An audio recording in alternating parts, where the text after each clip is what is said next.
এখন আমরা 9.3 এর লেখা কিছু অঙ্ক আছে, এগুলো করব।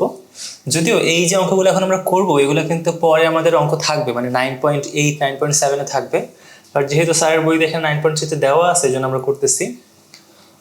সো আমাদের ফার্স্ট কোশ্চেন হচ্ছে, একটি বক্ররেখার সমীকরণ y = 4x² দেওয়া আছে।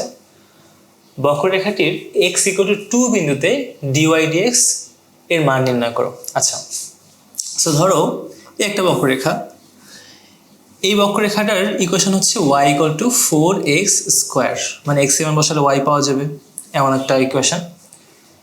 বক্ররেখাটির x = 2 বিন্দুতে ঢাল নির্ণয় করো। ধরো যে এইটা তো একটা গ্রাফের মধ্যে আছে, তাই না? মনে করো এটা হচ্ছে আমার x আর y গ্রাফ। সো x = মনে করো 0 বিন্দু, এইটা 1, এটা 2, এইটা মনে করো এটা 2 বিন্দু। সো 2 বিন্দু বলতে হচ্ছে এই বরাবর যে দাগটা এইটা। সো এই 2 বিন্দু বলতে এই পয়েন্টটা বোঝায় অ্যাকচুয়ালিতে, কারণ 2 এর পরে তো y একটা মান আছে, বাট y মানটা আমাদের দেওয়া থাকবে না, স্বাভাবিক। সো এই বিন্দুতে, এই যে বিন্দুটা, এই বিন্দুতে এই বক্ররেখাটার ঢাল কত সেটাই আমাকে জিজ্ঞাসা করা হচ্ছে। কারণ dy dx বেসিক্যালি আমাদের কি বোঝায়? ঢাল বোঝায়। কি বোঝায়? ঢাল। কেন?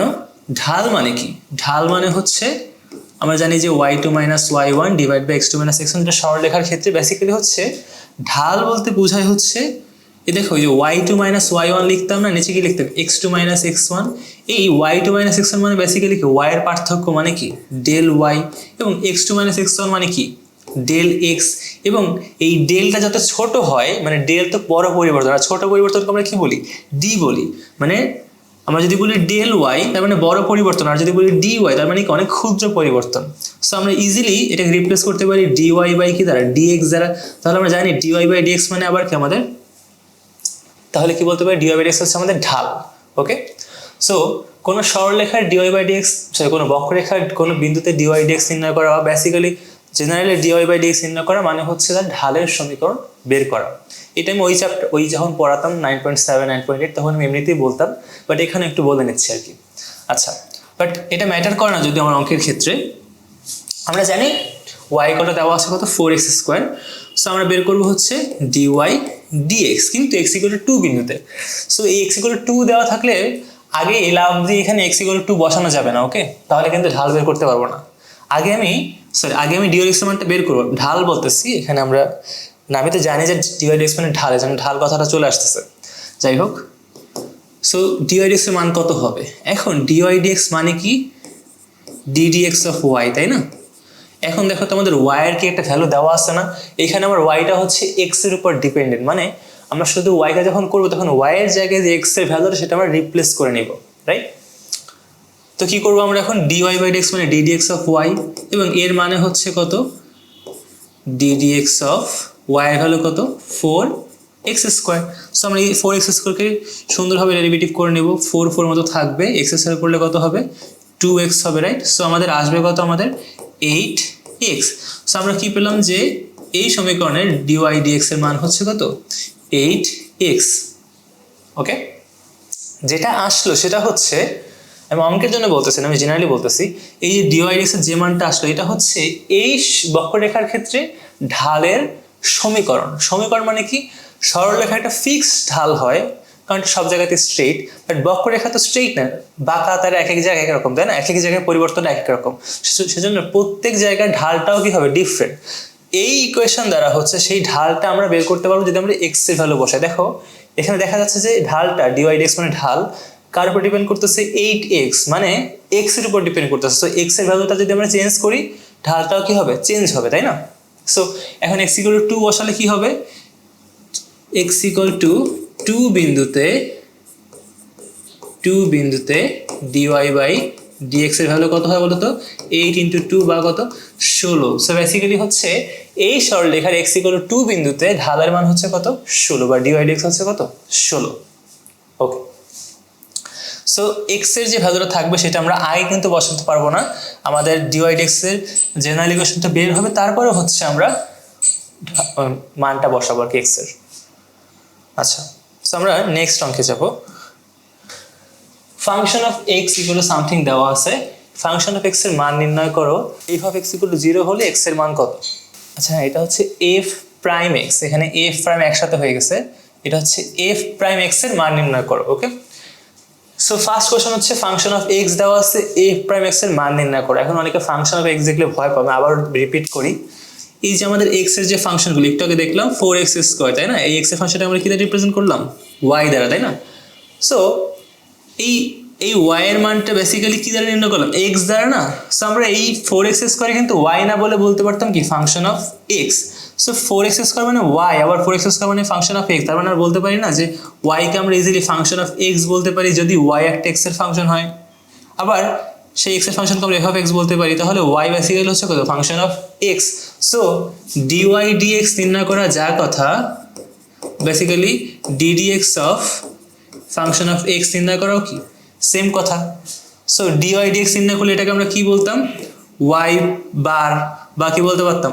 ওয়াই ওয়ান, তাই না? নিচে নিচে ওয়ান আর কি, এটা কি যেন বলে, আন্ডারলাইন আছে সামথিং, যাই হোক। সো আর এইটাকে কি বলবো? এটাকে আমরা সিমিলারলি এফ প্রাইম এক্স, এটাকে বললাম ওয়াই প্রাইম, মানে হচ্ছে প্রথম ডেরিভেটিভ ডিওয়াই ডিএক্স, এবং এইটাকে ডেরিভেটিভ করলে পাওয়া যাবে কত? F prime x. Basically y হচ্ছে নর্মালটা, এটাকে ডেরিভেটিভ করলে পাওয়া যাবে কত? Y prime. Similarly f function of x হচ্ছে আমাদের নর্মালটা ইকুয়েশন, তাকে একবার ডেরিভেটিভ করলে কি পাওয়া যাবে? F prime x. এবং আরও মজার জিনিস হচ্ছে, যদি আমি এফ প্রাইমকে আরেকবার ডেরিভেটিভ করি তাহলে সেটাকে বলবো হচ্ছে F double prime. Similarly function of এক্সকে আরেকবার ডেরিভেটিভ করলে আমরা বলবো কত? Function of double prime x. এটা আমরা একটু পরে আসবো, আপাতত যাবো না, ওইটা আমরা ডিটেলসে পড়বো। আচ্ছা, সো এখন আমরা অঙ্কটার মধ্যে যাই। আমাদের অঙ্কটা যেটা আছে আমাদের কি বলা আছে? Function of x equal to হচ্ছে 80x মাইনাস 16x²। ওকে, এফ প্রাইম এক্স এর মান নির্ণয় করো। এফ প্রাইম এক্স মানে কি হবে বলো তো? এফ প্রাইম এক্স মানে হচ্ছে এই যে ফাংশনটা দেওয়া আছে, এটাকে এক্স এর সাথে ডেরিভেটিভ করলে যা হবে কি তাই, তাই না? সো এফ প্রাইম হচ্ছে এক্স হচ্ছে বেসিক্যালি ডিডিএক্স অফ কত? F x. এফ এক্সকে একবার ডেরিভেটিভ করলে পাওয়া যাবে আমাদের এফ প্রাইম এক্স। আচ্ছা, তাহলে আমাদের এফ অফ এক্স এর মান তো আমরা জানি, তাই না? মানটা বসাতে পারবো এখানে, তাই না? এফ অফ এক্স এর ডেরিভেটিভ করা যাবে না, ওখানে মানটা রিপ্লেস করে ডেরিভেটিভ করতে হবে। সো মানটা কত আমাদের? 80x minus 16x²। ওকে, সো এখন আমরা আলাদা আলাদা ডেরিভেটিভ করতে হবে। যোগ বিয়োগ থাকা মানে ওকেও করতে হবে, ওকেও করতে হবে। কি করতে হবে? ডেরিভেটিভ করতে হবে। আচ্ছা, সো 80x এর ডেরিভেটিভ করলে কি হবে? 80 মাইনাস সূত্রের মাইনাস, সূত্রে মানে সরি মানে অঙ্কের মাইনাস 16x², 16 থাকলো, এবং x² করলে কি হবে? 2x, right? কেন থাকলো 16? কারণ সহগ তো সহগের মতোই থেকে যায়, রাইট? ওকে, সো আলটিমেটলি হচ্ছে 80 মাইনাস 32x, এটাই হচ্ছে এই ফাংশনের একবার ডেরিভেটিভ করলে যা হবে সেটা। আচ্ছা, এখানে আবারও কিন্তু এফ প্রাইম এক্স, ঠিক আছে? F prime x equal to 16 হলে এক্স এর ভ্যালু বের করো। সো আমাকে এখন আবার বলা হচ্ছে যে এই যে আমি এফ প্রাইম এক্স এর ভ্যালুটা বের করলাম, এর ভ্যালু যদি আসলে 16 হয় তাহলে এক্স এর মান কত? এটা আসলে একটাকে যে অঙ্কটা করলাম তার উল্টা। একটাকে এক্স এর ভ্যালু দেওয়া ছিল, আমি এফ প্রাইম এক্স বের করলাম ওই বিন্দুতে। এখন তোমাকে কোশ্চেনটা করা হচ্ছে যে বিন্দুতে এক্স এর যে মানের জন্য এফ প্রাইম এক্স 16 হবে সেই এক্স এর ভ্যালুটা বের করতে বলছে। ওকে, মানে এই এফ অফ এক্স এর মানে 16 ফিক্স তা না, বলছে যেখানে 16 সেইখানের এক্স এর ভ্যালুটা কত। মানে এক্স এর ভ্যালু যদি 3 হয় আর এক্স এর ভ্যালু 3 হলে যদি ফাংশন অফ এক্স 16 হয় তাহলে ওই 3টা তোমাকে নির্ণয় করতে বলছে। সো এখন আমাকে এফ অফ এক্স এর ভ্যালু দেওয়া আছে, function sorry F prime x এর ভ্যালু দেওয়া আছে, যার মান আমরা মাত্র কত পেলাম? 80 মাইনাস 32x ইকুয়াল টু কত? 16। সেখান থেকে আমরা এক্স এর ভ্যালুটা বের করে ফেলবো, মাইনাস 32, তাই না? So 32x equal to 80 minus 16। So x equal to হচ্ছে কত? 80 মাইনাস 16 ডিভাইড বাই 32। কত হয় আমাদের? 80 মাইনাস 16 মানে কত? অনেক কাছে আমি, কত? 70, 60, 64, 64 বাই 2 কত? 2। সো x এর ভ্যালু কত হবে? 2 হবে, রাইট? সো x আমরা উল্টাভাবে বলতে পারি x ইকুয়াল টু 2 বিন্দুতে, মানে x এর ভ্যালু যখন 2 তখন হবে হচ্ছে এফ প্রাইম এক্স এর ভ্যালু হবে কত? 16, মানে ঢাল। এই এফ প্রাইম এক্স এর কিন্তু ঢাল, তাই না? কারণ এটা বেসিক্যালি কি ডিওয়াই ডিএক্স। এখানে আমরা যদি এফ ফাংশন অফ এক্স না ধরে বলতো এটা হচ্ছে ওয়াই ইকুয়াল টু এইটা, তাহলে কি বের হতো আমাদের? ডিওয়াই ডিএক্স বের হতো না আমাদের এখানে? ডিওয়াই ডিএক্স, তার মানে এটাও কিন্তু আমাদের ঢাল, সেম জিনিস, রাইট? ওকে, এখন হচ্ছে আমরা লাস্ট অঙ্কে থাকবো। এখানে এটা নর্মাল অঙ্ক, একটা আগের অঙ্কের মতো সেম। দেওয়া হচ্ছে আমার এস হচ্ছে একটা ফাংশন। দেখো সবসময় যে ওয়াই থাকবে, ফাংশন অফ এক্স থাকবে না, যে কোনো কিছুই থাকতে পারে। এস ইকুয়াল টু দেওয়া হচ্ছে √t+7।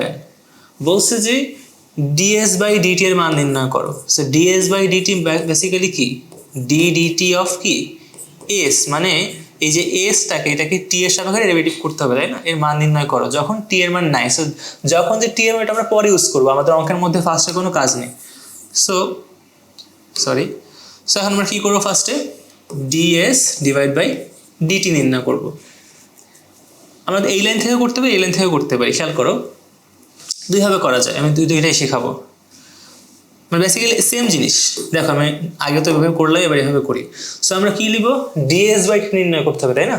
সো আমরা দেখলাম যে ডিএস বাই ডিটি মানে কি, ডি ডিটি অফ এস, মানে আমাকে উভয় পাশে কি নিতে হবে, ডি ডিটি নিতে হবে। ডেরিভেটিভ কিন্তু এভাবেও নেওয়া যায়, হ্যাঁ? আগে যে ফার্স্টেই শুরু করতে হবে ডেরিভেটিভ দিয়ে, এমন না। তুমি মেইন ইকুয়েশন লিখে তারপর দুই পাশে ডেরিভেটিভ নিতে পারবা।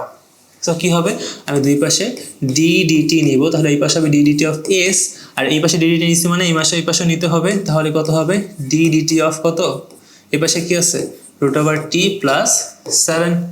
তাহলে এই মানে ডি ডিটি অফ এস মানে কি, ডিএস ডিটি ইকুয়াল টু এই পাশে কত হবে, এই পাশে ডি ডিটি অফ এইটা মানে কি, এইটাকেও ডেরিভেটিভ করতে হবে, ডি এর সাপেক্ষে এইটাকে করতে হবে।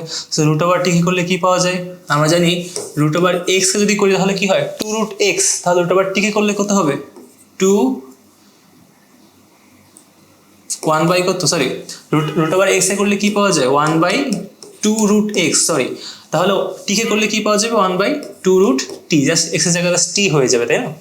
ওকে, আর 7 কে করলে কি হবে, 0, কারণ তুমি x এর সাপেক্ষে করো বা y এর সাপেক্ষে ডেরিভেটিভ করো, কনস্ট্যান্ট নাম্বারকে ডেরিভেটিভ করলে অলওয়েজ কি হবে, 0 হবে। কার সাপেক্ষে করছে এটা ম্যাটার করে না। সো এই +0 দিলেও হবে, না দিলেও হবে। সো ডিএসডিটি মান কত হচ্ছে, ডিএসডিটি মান হচ্ছে আমার 1/2√8। এখন t = 9 বিন্দুতে কত হবে, এবার বের করে ফেলতে পারবো। t = 9 বিন্দুতে কি বের করব, বিন্দুতে ডিএস বাই ডিটির মান বের করতে হবে আমাদের। মানে বেসিক্যালি আমাদের অঙ্ক কিন্তু এখন শেষ হয় না, বলছে ডিএস বাই ডিটির ভ্যালু বের করো যখন t = 9, মানে এখনো শেষ হয় নাই। এবার t = 9 বসালে তারপরে শেষ হবে। কত হবে আমাদের, 1/2√9, তাই না? তাহলে 1 কত, 2 × 3, মানে 1/6। ওকে, এটা হচ্ছে আমাদের অ্যান্সার। সো এইভাবে আমাদের 9.3 শেষ হলো। আমরা অঙ্ক কেতাবুদ্দিন আসলাম নিতে পারতাম, বাট আমরা এইসি আহমেদ নিছি। এটা কারণ হচ্ছে এটার মধ্যে অঙ্ক বেসিক্যালি ভালো অঙ্ক আছে, সোজা অঙ্ক। কেতাবুদ্দিনের মধ্যে অনেক অঙ্ক আছে যেটা তোমাদের কাজেও লাগবে না। যাই হোক, অ্যাডমিশনের সময় আবার কেতাবুদ্দিন বেটার।